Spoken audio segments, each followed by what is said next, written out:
I think there's a certain knee-jerk reaction when someone who's not of your immediate group talks about your group, right? Okay, I hear that. A black person can talk about other Yeah. black people, but when a white person talks about black people, it's a problem. Willie D Live. So I felt that it was time to address it, and I told you for a little while now that when I address it, I'm going to address it with you, and that's what I'm doing right now. Yeah, you kept your word. Yeah. You kept your word. Yeah. How bad did it get out there? Because I can only, we didn't talk about it every single instance that came up that was a remnant of that action. Mm-hmm. So how bad did it get?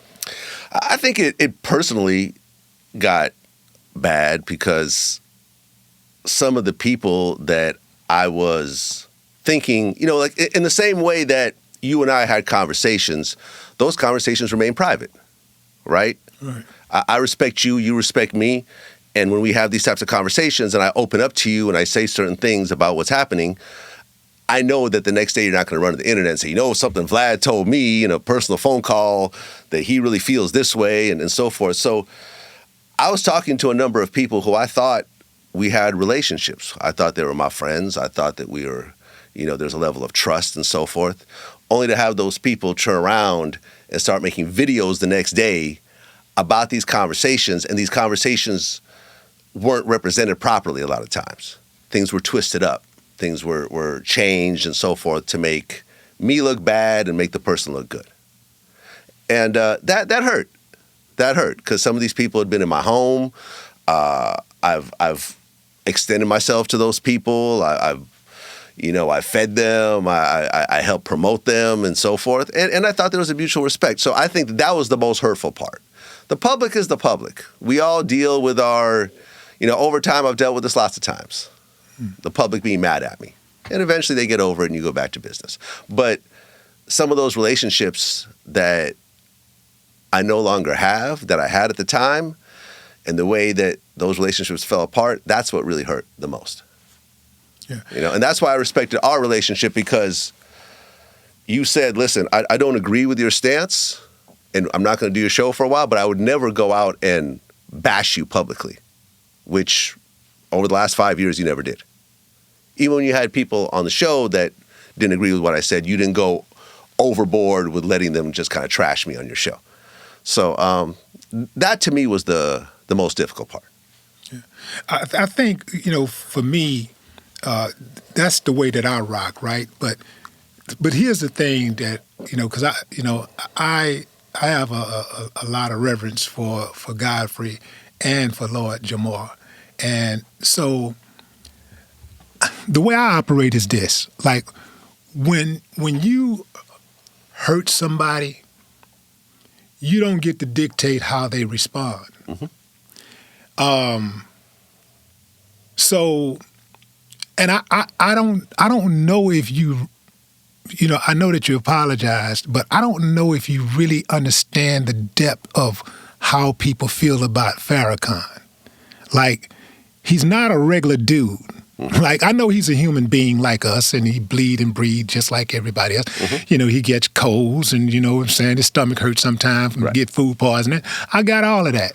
But Farrakhan is so revered because he take the hits. Heavy is the head that wear the crown. Mm-hmm. And he has worn the crown for a long time. And his head has been heavy for a long time for wearing that crown. And, he's been misrepresented, misunderstood for a long, long, long time. What I want to know is, when Farrakhan does talk about Jews, oftentimes when he do talk about Jews, he speaks specifically. He don't put everybody in one bunch and say, this is all you guys. He talk about specific guys who did this, or did that, or did that.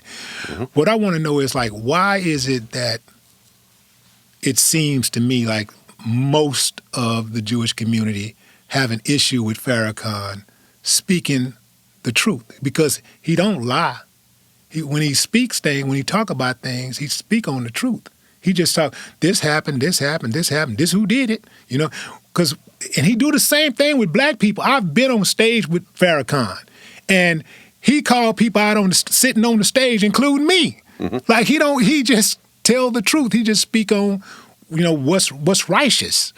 So I don't have a problem with if I do something and somebody call it out or whatever. I really don't have a problem with that, because if I didn't want to have a problem with that, I wouldn't have done it. Yeah. Well, I think there's a certain knee-jerk reaction when someone who's not of your immediate group talks about your group, right? Okay, I hear that. A black person can talk about other Yeah. black people, but when a white person talks about black people, it's a problem. Yeah. You know what I'm saying? Like, for example, when you look at like the Breakfast Club, and it was the owner of the Eagles, I believe, was on the show and was saying, he doesn't like how black people attack other black people like Meek Mill, and they call him gay Right. and stuff like that. And there was a big backlash over that. Yeah, I remember that guy. Right. Was he the owner of the? Was it the Eagles? Was or? it the Eagles?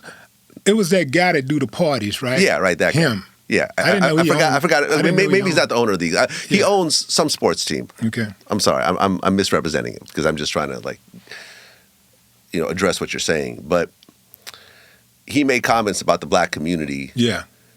and there was a huge backlash over it. Right. And he said that someone who I respect more than anyone else reached out to me and showed me the error of my ways and let me apologize. He was probably talking about Jay-Z, Okay. which is what most people thought. But that's the thing. When people have a certain level of leeway of talking about their own group. I could talk about how I don't like how the Israeli government is handling the conflict with Hamas. I could say how it's too heavy-handed. I could say that I'm not a fan of Netanyahu and so forth. But I'm Jewish, and I could say that. A Muslim person or a black person saying that might get accused of being anti-Semitic. But it's the same statement Right. from both people. But based on the person saying it, it's going to be taken a different type of way. So I think that's what happens. When you have someone like a Farrakhan talking about the black community, everyone's cool with it. When he starts talking about other communities, then people have more of an issue with it.